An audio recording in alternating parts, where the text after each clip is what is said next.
Kita lanjutkan pembelajaran kita, yaitu pembelajaran tematik. Masih tetap tema 4, yaitu globalisasi. Kemudian subtema 3, yaitu globalisasi dan cinta tanah air. Pembelajaran 4, 5, dan 6. Kita lihat pembelajaran 4. Era globalisasi membuat banyak sekali produksi asing yang beredar di Indonesia. Sebagai warga negara Indonesia, maka kita harus mencintai produk dalam negeri.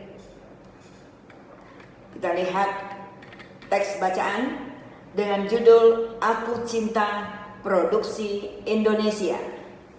Ya, jadi cara penulisan judul teks, judul karangan, ya, pangkal-pangkal dari kata itu harus huruf besar.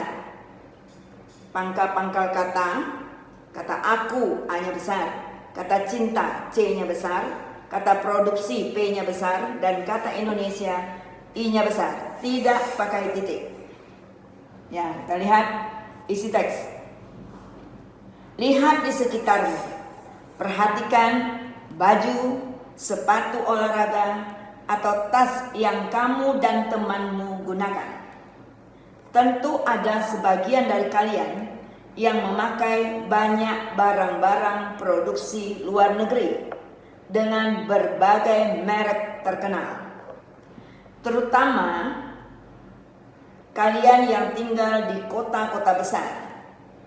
Apakah barang-barang yang kalian pakai ada yang dibuat di dalam negeri?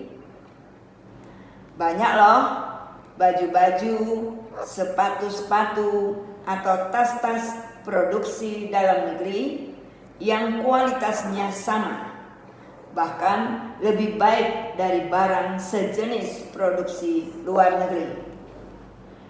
Globalisasi membawa kemudahan di dalam pertukaran produk. Kemajuan teknologi memotong berbagai biaya yang dibutuhkan dalam pengiriman produk ke negara lain.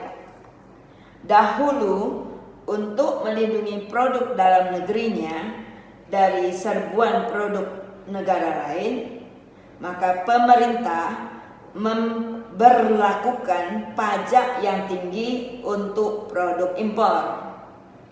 Oleh karena itu, dahulu produk impor tidak terjangkau oleh masyarakat luas. Harganya mahal. Hanya segelintir masyarakat yang mampu membelinya. Di era globalisasi, tuntutan perdagangan bebas antar negara mengecilkan kemungkinan untuk memberlakukan pajak yang tinggi. Akibatnya, produk dalam negeri harus rela bersaing dengan berbagai merek produk luar negeri. Siapa yang dirugikan jika produk luar negeri lebih diminati oleh masyarakat? Tentunya para pengrajin kreatif dari berbagai pelosok negeri.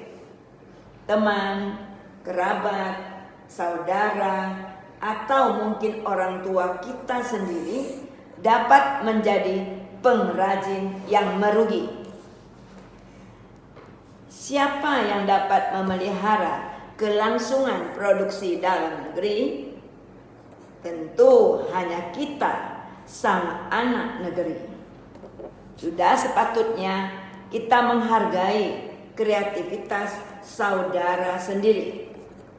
Sehingga ketika suatu hari kamu berbelanja di toko sepatu dan dihadapkan pada pilihan sepatu buatan Indonesia atau sepatu buatan Amerika, mana yang akan kamu beli? Hanya anak Indonesia yang cinta produksi Indonesia yang akan memilih sepatu produksi dalam negeri.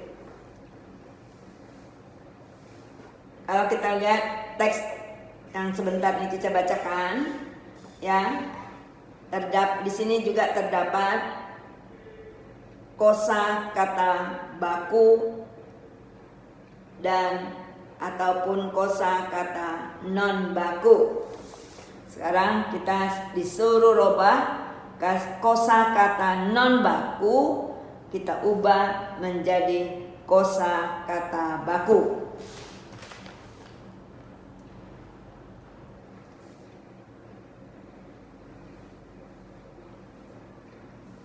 Kata non baku di sini adalah segelintir. Ya. Itu artinya kalau kita jadikan kosakata baku, segelintir itu berarti sedikit. Ya. Jadi kalau kita coba masukkan ke dalam kalimat, hanya segelintir masyarakat yang mampu membelinya. Berarti hanya sedikit masyarakat yang mampu membelinya. Jadi segelintir kita jadikan kata baku menjadi sedikit. Kemudian pada yang juga merupakan kosakata non baku yaitu pengrajin. Ya. Kosakata bakunya berarti perajin.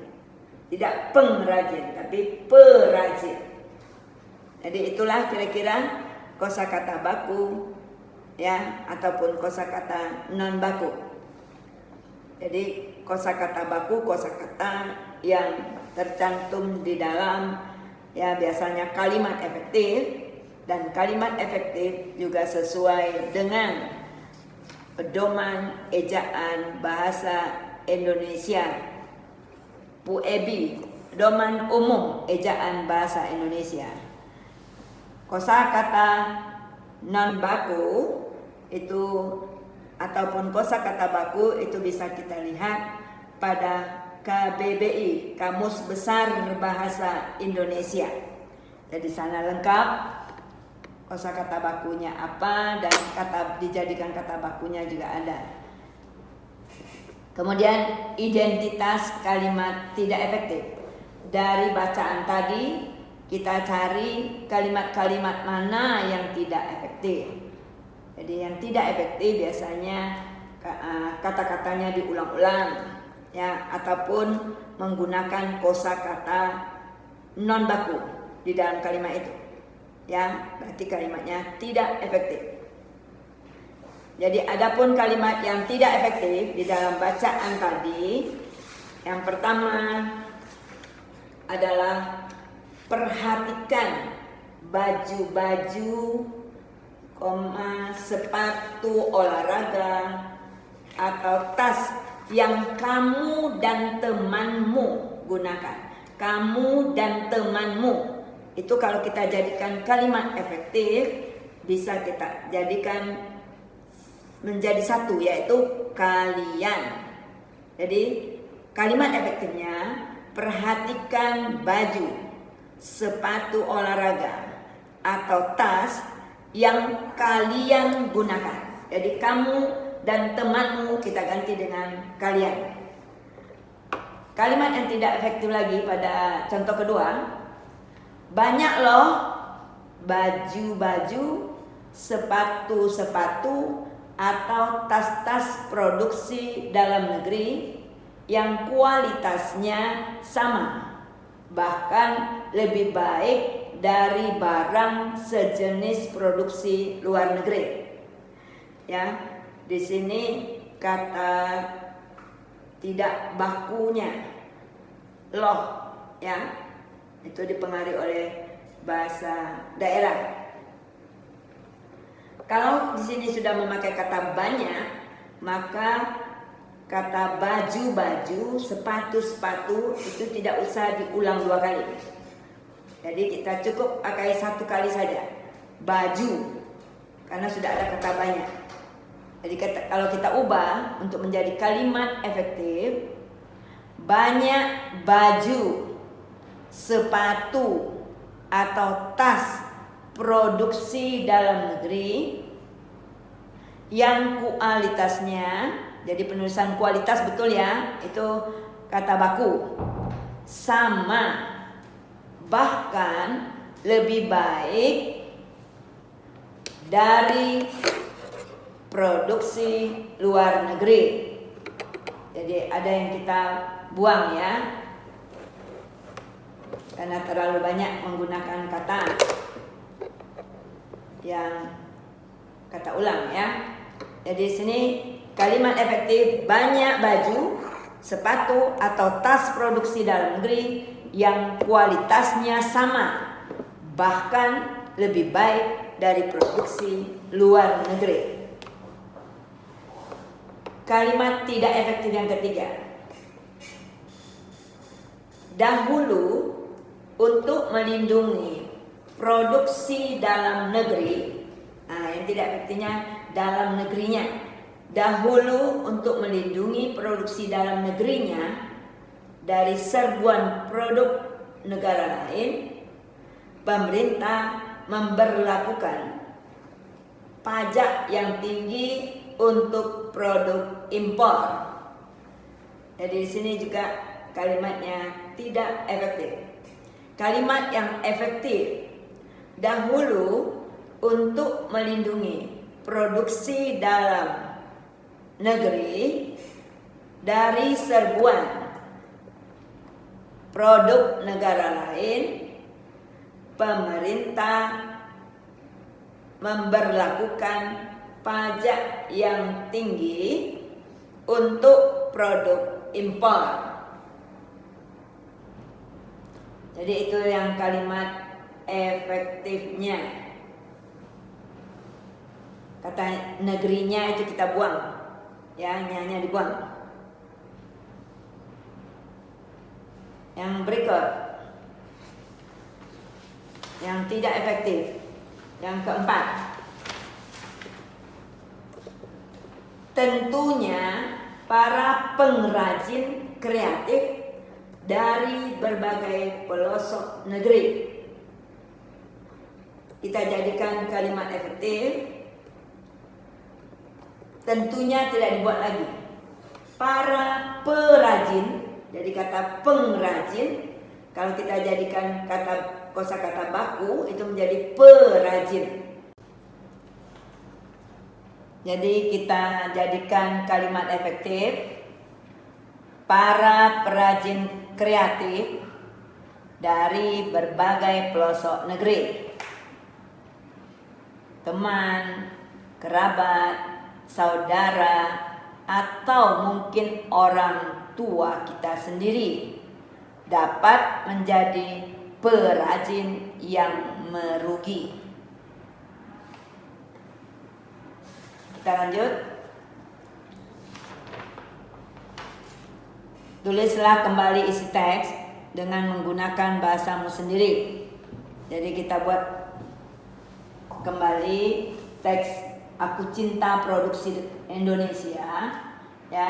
Kita tuliskan kembali tetapi berupa kesimpulan, ya. Secara ringkas kita ceritakan kembali bacaan ini dengan kata-kata kita sendiri, ya. Jadi tidak sepanjang yang di dalam bacaan ini, lebih ringkas lagi, ya. Jadi meringkas isi teks. Kita lanjut. Mengapa kita harus cinta produk Indonesia? Jadi kalau orang tanya mengapa kita harus cinta produk Indonesia, ya pasti jawabnya karena kualitas produk Indonesia tidak kalah dengan produk luar negeri.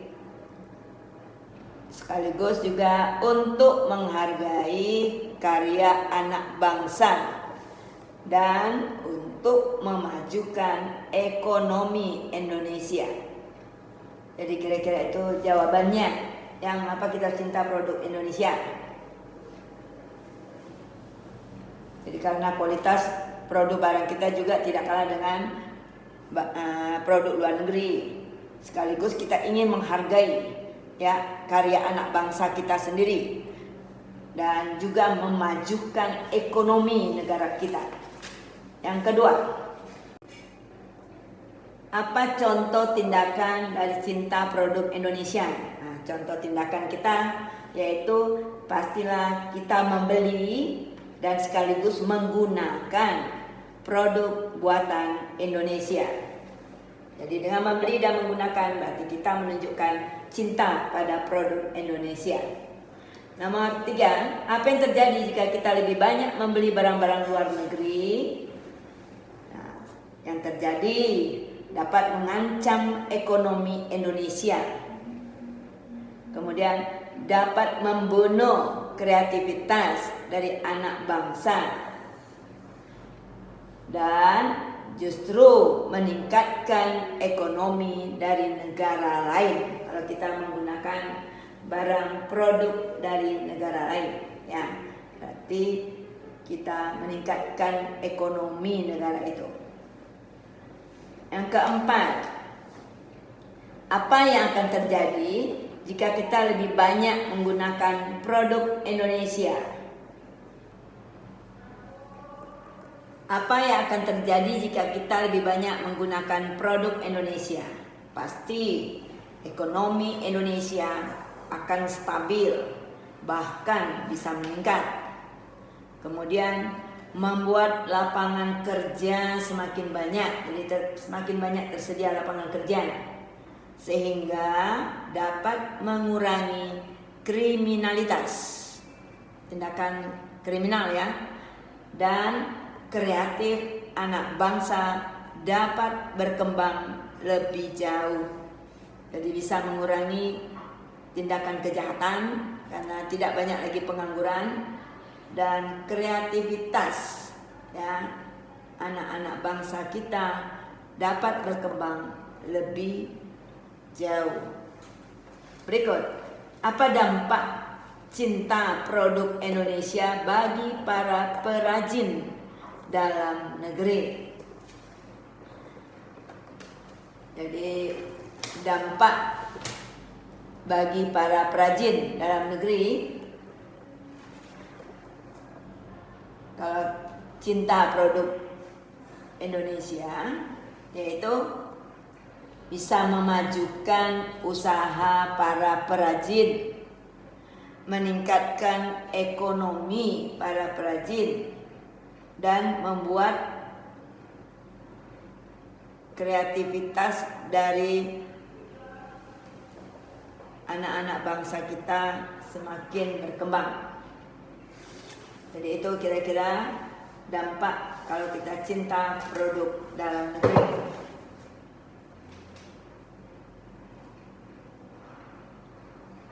Kemudian, apa dampak cinta produk Indonesia bagi kemajuan perekonomian bangsa Indonesia? Pasti membuat ekonomi Indonesia stabil, bahkan bisa meningkat, ataupun dapat menurunkan angka kriminalitas, dapat menurunkan angka kemiskinan, dan mendukung perkembangan Indonesia.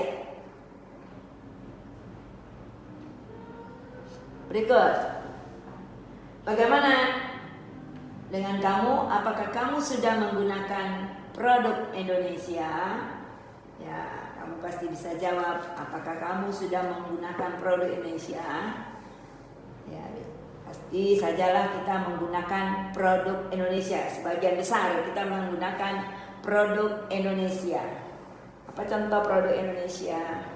Umpamanya Indomie, apalagi? Ya, banyak ya produk-produk Indonesia yang sudah kita gunakan.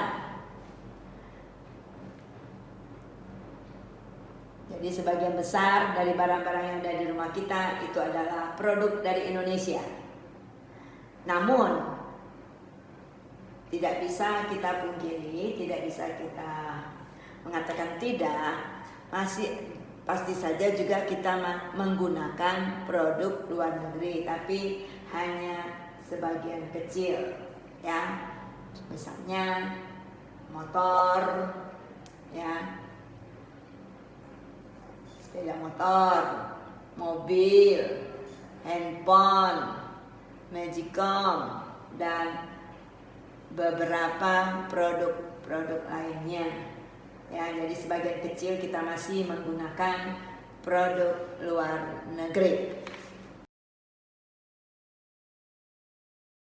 Masuk pembelajaran 5. Salah satu upaya yang bisa kita lakukan untuk mengajak orang-orang agar mau menggunakan produk dalam negeri yaitu dengan membuat poster.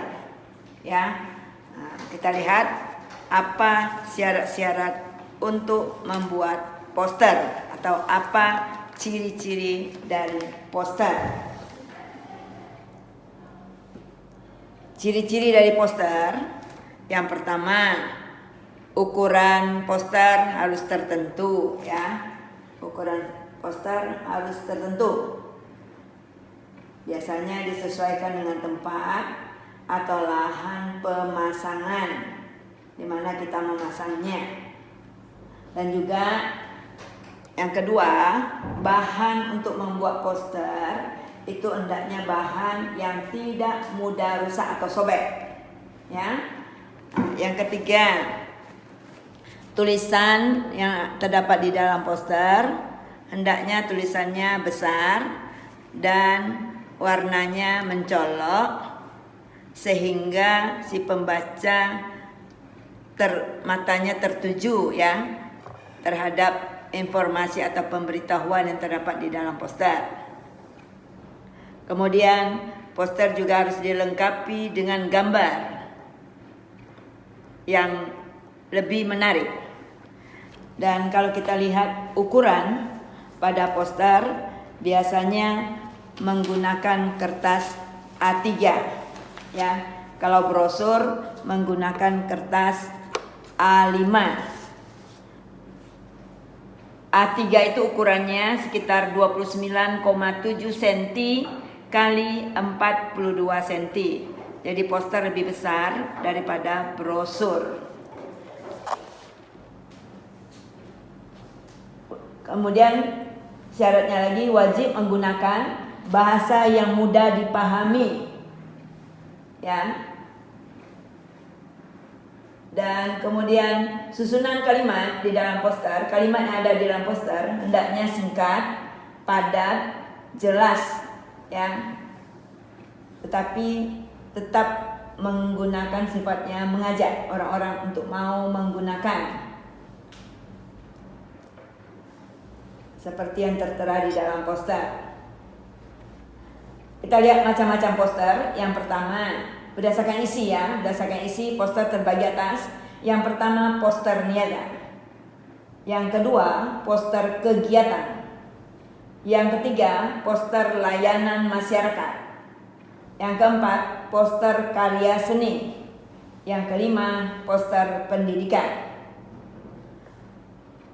Poster niaga yaitu poster yang dibuat untuk media komunikasi dalam urusan perniagaan atau untuk menawarkan suatu barang atau jasa, menawarkan barang atau jasa. Yang kedua, poster kegiatan. Poster yang berisi suatu kegiatan seperti kegiatan jalan sehat, kegiatan melakukan senam agar tetap sehat dan lain-lain. Yang ketiga, poster layanan masyarakat. Jadi poster yang berhubungan dengan ajakan demi untuk kesejahteraan masyarakat.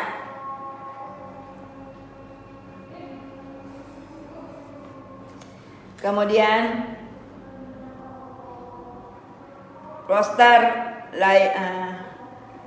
karya seni, yaitu poster yang sifatnya ekspresif dan belum tentu diartikan sama dengan orang satu dengan orang lain ya. Poster karya seni, jadi penilaian seseorang dengan orang lain itu biasanya berbeda dan sifatnya ekspresif. Belum tentu penilaian dari seorang dengan orang lain itu sama. Yang berikut poster pendidikan, yaitu poster yang mencangkupkan tentang pengarahan dan pendidikan ya berat. Jadi yang berkaitan dengan pendidikan. Bagaimana sikap kita sebagai warga negara? Jadi sikap-sikap kita sebagai warga negara. Yang pertama, kita harus menjaga persatuan demi menjaga stabilitas negara. Yang kedua, kita harus menghindari narkoba. Jadi sebagai seorang warga negara yang baik, kita hindari narkoba. Yang ketiga, kita harus melestarikan seni tradisional bangsa kita. Yang keempat, kita berusaha untuk mengembangkan kreativitas seluas-luasnya. Yang kelima, memanfaatkan pasar bebas untuk menjual produk. Jadi itu kira-kira sikap-sikap kita sebagai warga negara. Kemudian kita lihat lagi apa tujuan kerjasama ASEAN.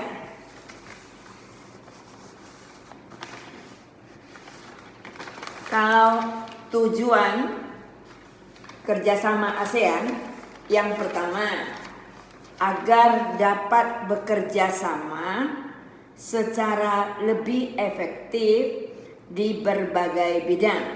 Jadi agar kita dapat bekerja sama dengan negara-negara se-Asia Tenggara. Yang kedua, tujuannya untuk memajukan negara-negara anggota ASEAN di berbagai bidang.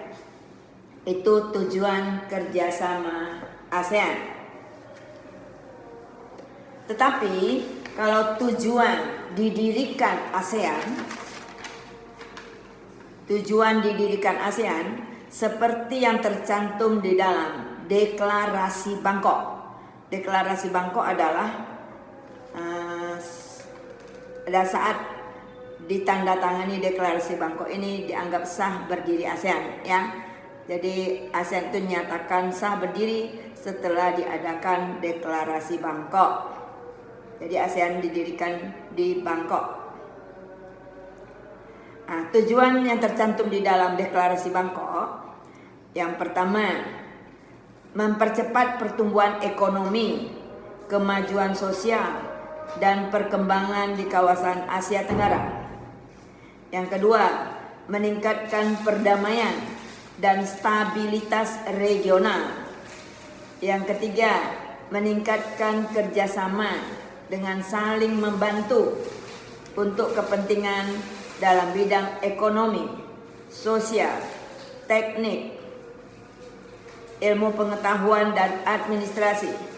Yang keempat, memelihara kerjasama yang erat di tengah-tengah organisasi regional dan internasional yang ada. Yang kelima, meningkatkan kerjasama untuk memajukan pendidikan, latihan, dan penelitian di kawasan Asia Tenggara. Kalau kita lihat kerjasama ASEAN, ada yang hubungan kerjasama ASEAN itu ada yang disebut hubungan bilateral, yaitu hubungan antara dua negara, hubungan multilateral, hubungan dengan banyak negara, kemudian hubungan regional, yaitu hubungan antar negara dalam satu kawasan, ya, seperti antar negara-negara ASEAN, itu disebut hubungan regional atau kerjasama secara regional, satu kawasan, ya. Kemudian kita lihat apa manfaat kerjasama ASEAN. Yang pertama, dapat mempererat hubungan antar negara. Jadi dengan adanya kerjasama bisa mempererat hubungan. Yang kedua, saling memperkenalkan budaya antar negara.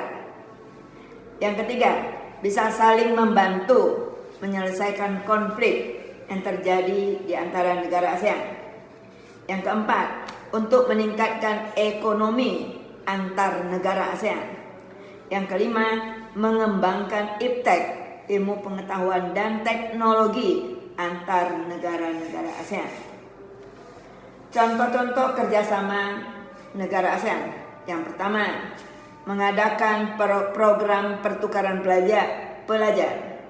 Yang kedua, menyelesaikan masalah Kamboja, konflik di antara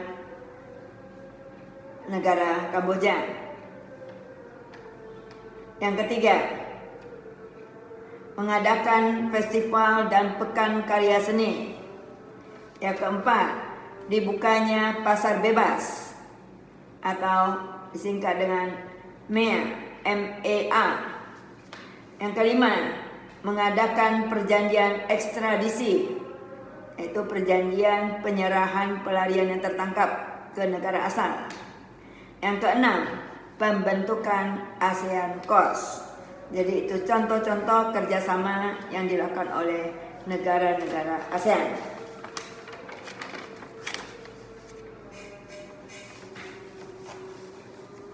Indonesia menjalin kerjasama dengan ASEAN supaya Indonesia semakin berkembang. Indonesia mengenalkan budaya melalui berbagai pertunjukan. Indonesia juga menjalin kerjasama di bidang politik untuk memberantas kejahatan narkoba. Maka sebagai warga negara yang cinta tanah air, maka kita harus memberikan dukungan yang positif.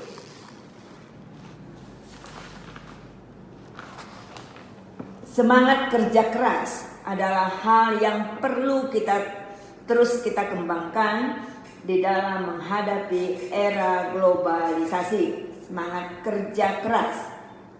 Kemudian kalau kita sebagai seorang pelajar, salah satu cara ya kita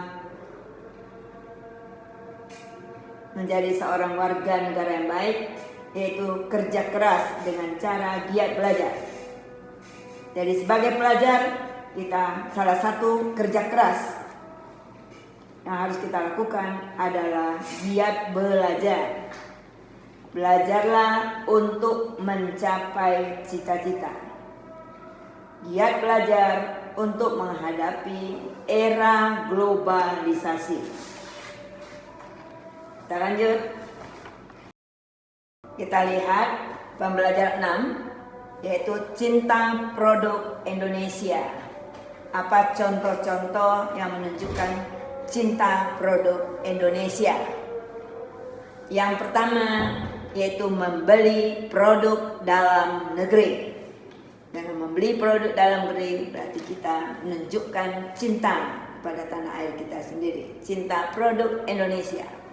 2, menggunakan produk buatan Indonesia. Jadi selalu menggunakan produk buatan Indonesia. Yang ketiga, menganggap kualitas produk lokal, produk dalam negeri itu tidak kalah mutunya dengan produk luar negeri. Itu sudah menunjukkan sikap cinta pada produk Indonesia. Contoh yang bukan cinta produk Indonesia. 1, membeli produk luar negeri. Yang kedua, melakukan impor barang, jadi mendatangkan barang dari negara lain. Yang ketiga, meremehkan kualitas produk lokal. Jadi menganggap remeh ya kualitas produk lokal, produk dalam negeri. Lalu apa manfaatnya kalau kita cinta pada produk Indonesia? Yang pertama, bisa membuat ekonomi Indonesia tetap stabil, bahkan bisa lebih meningkat. Yang kedua, membuat usaha-usaha di dalam negeri berkembang. Yang ketiga, lapangan pekerjaan semakin luas. Yang keempat, mengembangkan kreativitas dari para perajin di dalam negeri. Itu kira-kira manfaat cinta produk Indonesia. Definisi cinta produk Indonesia merupakan upaya untuk menjunjung tinggi produk Indonesia sebagai bentuk penghargaan terhadap kreativitas bangsa kita. Itulah kira-kira definisi dari cinta produk Indonesia. Apa makna dari berpikir global, bertindak lokal? Berpikir global, bertindak lokal itu artinya bersifat terbuka terhadap perkembangan-perkembangan yang terjadi di seluruh dunia. Namun masih menjunjung tinggi budaya bangsa kita sendiri. Bukan menjunjung tinggi budaya asing. Contohnya adalah mengikuti perkembangan ilmu pengetahuan dan teknologi yang terjadi di seluruh dunia. Namun tidak sampai mengikuti kebiasaan-kebiasaan orang asing yang negatif. Jadi itu kira-kira berpikir global, bertindak lokal. Kita lihat cara kerja dari panel surya. Cahaya matahari yang mengenai panel surya kemudian diubah menjadi energi listrik. Lalu energi listrik itu akan mengalir menuju controller. Pada controller itu akan diatur tegangannya. Setelah diatur tegangannya, maka listrik kemudian disimpan pada baterai. Pada saat listrik digunakan, listrik akan mengalir menuju ke inverter untuk dinaikkan tegangannya. Kalau tadi diatur tegangannya oleh controller, kemudian disimpan pada baterai, kemudian listrik tadi akan mengalir menuju lagi inverter untuk dinaikkan tegangannya. Akhirnya listrik dapat digunakan untuk mengoperasikan peralatan elektronik. Jadi dari inverter ya. Setelah dinaikkan tegangannya baru dialirkan ke alat-alat elektronik di rumah kita. Jadi kira-kira itulah cara kerja dari panel surya. Pembelajaran kita hari ini telah selesai. Hendaknya kalian paham apa yang teacher jelaskan. Ya, sampai bertemu di pembelajaran berikutnya. Oke?